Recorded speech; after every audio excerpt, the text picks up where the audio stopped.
ये राजनीति है साहब, यहाँ असल क्या नकल क्या ये तो पता लगाना उतना ही मुश्किल है जितना घास में सुई को ढूंढना। अब यही देख लीजिए कि कहने को तो पंचायत चुनाव है, पर इसमें दखल सीधी तरीके से तो नहीं, पर बड़े बड़े दिग्गजों का हाथ जरूर है। और इसी लिस्ट में अशोक गहलोत से लेकर वसुंधरा राजे तक का नाम आता है। नमस्कार, आप देखना शुरू कर चुके हैं राजस्थान संवाद। प्रदेश में पंचायत चुनाव अपने चरम पर है और प्रदेश की सरकार सहित विपक्ष भी इस बहती गंगा में अपने हाथ धोने में लगी हुई है। बात कुछ इस तरह की है कि पंचायत सरकार का एक सबसे छोटा हिस्सा होता है जो गांव को सीधे सत्ता से जोड़ती है। कहने को तो ये सिर्फ सरपंची के चुनाव होते हैं, पर इस चुनाव में बड़े बड़े नेताओं की रसूख दांव पर लगी होती है। आप शायद यकीन नहीं करें, पर सरपंची के चुनाव में कम से कम 1 से 2 करोड़ रुपए का खर्चा आता है। अब आप इस बात को सोचने पर मजबूर हो जाएंगे कि एक इंसान जो सरपंची के चुनाव लड़ रहा है वो इतनी बड़ी रकम लाता कहां से है। तो चलिए इसके पीछे की आपको गणित समझाते हैं और समझाते हैं कि पूरा मसला क्या है। दरअसल बात कुछ ऐसी है कि रकम ना तो प्रत्याशी लाता है ना ही उधार लेता है। इस रकम को उस तक पहुंचाती है सरकार और उसमें बैठे लोग। क्योंकि जैसे कि सब जानते हैं, जिस भी पार्टी या नेता के सबसे ज्यादा सरपंच चुनाव जीतेंगे उतना ही उसका और उसकी सरकार का नाम बड़ा होगा। क्योंकि भले ही ग्राम पंचायत एक छोटी सी इकाई हो, पर वो सबसे छोटी इकाई है जो बड़े बड़े काम करा सकती है। अब आप पूछेंगे कि वो कैसे, तो अब इसे ऐसे समझिए कि जब भी कोई नेता रैली या सभा करता है तो जो नेता के पीछे भीड़ लाते हैं उसमें सरपंच का सबसे बड़ा हाथ होता है। जब सरपंच अपना तो सरकार में भी संभावना अपनी बहुत ज्यादा होगी। और ये जितने ज्यादा सरपंच या ग्राम पंचायत अपनी पैठ कर पाएंगे उतनी ही जय जयकार अपनी हो पाएगी। अब ये बात तो बतानी भी जरूरी नहीं कि भीड़ क्या कर सकती है। तो इन सभी के चलते कोई भी सरकार या नेता जितना सीरियस पंचायत चुनाव को लेते हैं शायद ही किसी और चुनाव को लेते हैं। इसी के चलते सूबे की सियासत गर्म हो चुकी है। अशोक गहलोत वर्सेस सचिन पायलट होने के पीछे भी सबसे बड़ा कारण इन चुनाव में टिकट बांटना था। क्योंकि दोनों ही लोग अपने लोगों को चुनाव में खड़ा करके सत्ता में अपने को मजबूत करना चाहते थे। और जब बात नहीं बनी तो दोनों नेताओं के रास्ते अलग हो गए। जब बात केवल दिखाने के लिए ही साथ खड़े रहने की है तो दोनों के बीच एक अनदेखी सी रेस लग गई है, जिसमें दोनों एक दूसरे को पीछे छोड़ने की होड़ में लगे हैं।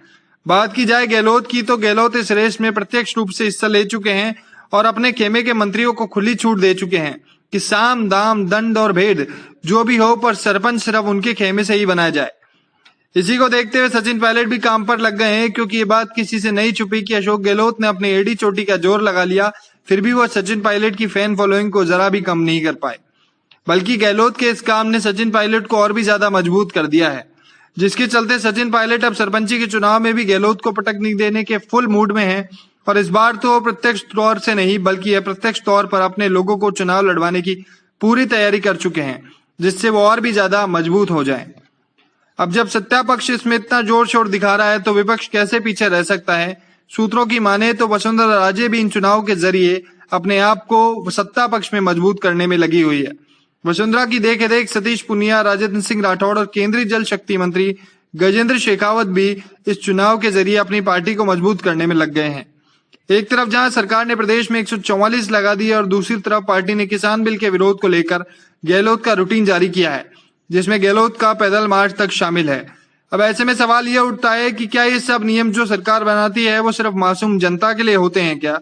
क्योंकि एक तरफ कोरोना रुकने का नाम नहीं ले रहा है और दूसरी तरफ सरकार प्रदर्शनों को करने से बाज नहीं आ रही।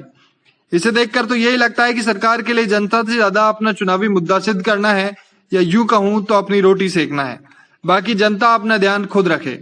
ऐसे में पंचायती चुनाव को लेकर राजनीति के जानकारों का कहना है कि क्या इस बार ये चुनाव एक आम चुनावों की तरह ही होते हैं, या ये भी गहलोत वर्सेस पायलट में तब्दील हो जाएंगे।